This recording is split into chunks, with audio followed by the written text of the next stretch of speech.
If you love getting outdoors and exploring, there's lots of ground to cover here. Today, I'm starting with the streams. Let's go fishing.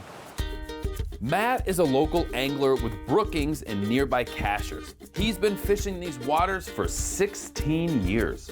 Let's catch one. What do you think? Okay, I'm in. Yeah, well. All right. Hold it. There it is. Yep, Got it. There you go. All right, keep it tight. Up, Yeah. up. Keep it tight. Oh, yeah. Yes, sir. We got him. Way to go, buddy. Yeah. Fantastic. This is North Carolina right here. Why is the fishing so good here in North Carolina?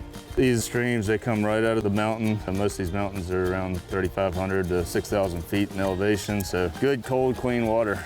So you take people out fishing all the time. That's what That's you do. what we do. Okay, buddy. See ya.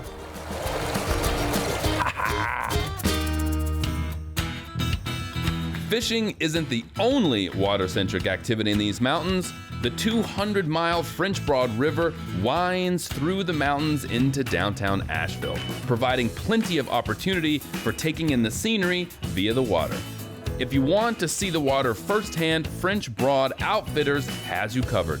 They can rent you kayaks or paddle boards and take you on a tour of your own, or join up with one of their organized floats like this one.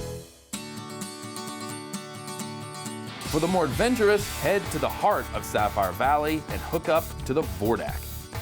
This 14-element adventure course includes 12 high-flying zip lines, a suspension bridge, and for those who want a bit of an extra challenge, a 40-foot rappel.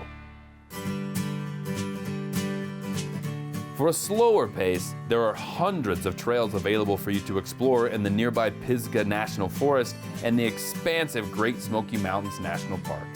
Along the way, make sure to check out some of the 250-plus waterfalls in this area. From the air to the streams, or even just taking a walk, the beauty of this area can be experienced any way you like. Now get out there